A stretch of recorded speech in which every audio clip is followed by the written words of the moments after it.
अब ले आओ देश में सुधार। आ गया शांतिपूर्ण तरीके से बड़ा बदलाव। मतलब इतने टाइम से जिस गांव में एक तबेले में बिठाकर बच्चों को पढ़ाया जा रहा था, उस गांव के स्कूल की मरम्मत की मांग करने गए तो गांव वालों ने इन्हीं की मरम्मत कर दी। और अगर उनके पास ये रीजन होता ना कि हम नहीं चाहते कि हमारे बच्चों की पढ़ाई डिस्टर्ब हो या वो आंदोलन वगैरह में जाए, तो समझ भी आता।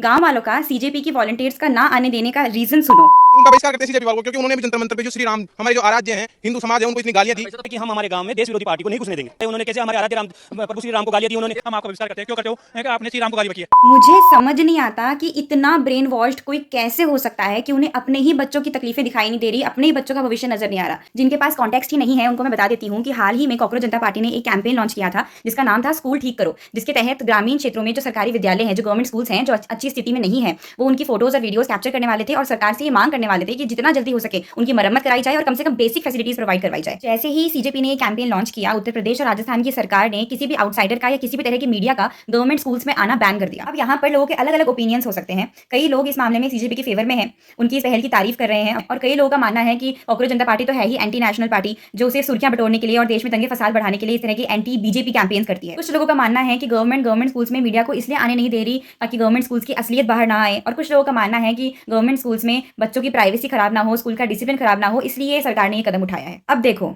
कुछ भी हो सकता है। मैं यहाँ पे ये नहीं कहूंगी कि कौन सही है या कौन गलत है, क्योंकि बात यहाँ पे किसी एक ओपिनियन की सही या गलत होने की है ही नहीं।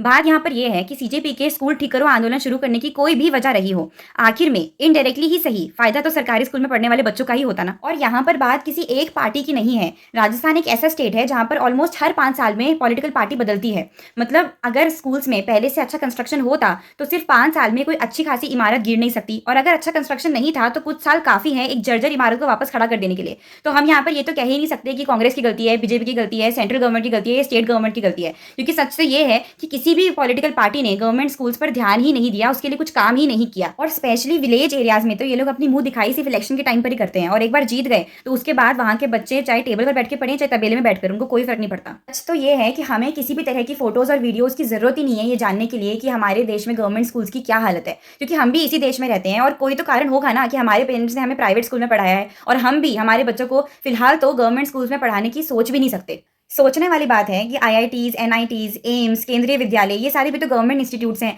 इनमें पढ़ने से तो किसी बच्चे को कोई एतराज नहीं है, और ना ही किसी के माँ बाप इतने बेवकूफ़ हैं कि चाहे गवर्नमेंट स्कूल्स में बहुत अच्छी पढ़ाई होती हो, बहुत अच्छा इंफ्रास्ट्रक्चर हो, सारी फैसिलिटीज़ हो, उसके बाद भी प्राइवेट स्कूल्स में ही लाखों की फीस भरें। ये फोटोज़ और वीडियोज़ सरकार को ही आईना दिखाने के काम आती। हमें ज़रूरत नहीं थी इसकी, लेकिन ये रामपुरा वाले इंसिडेंट देखकर कभी कभी लगता है कि कुछ कमी लोगों में ही है कि चाहे कोई पॉलिटिकल पार्टी आ जाए, कोई नेता आ जाए, देश में सुधार तो नहीं आ रहा। क्या ये है अच्छे दिनों की डेफिनेशन? आप लोगों को क्या लगता है?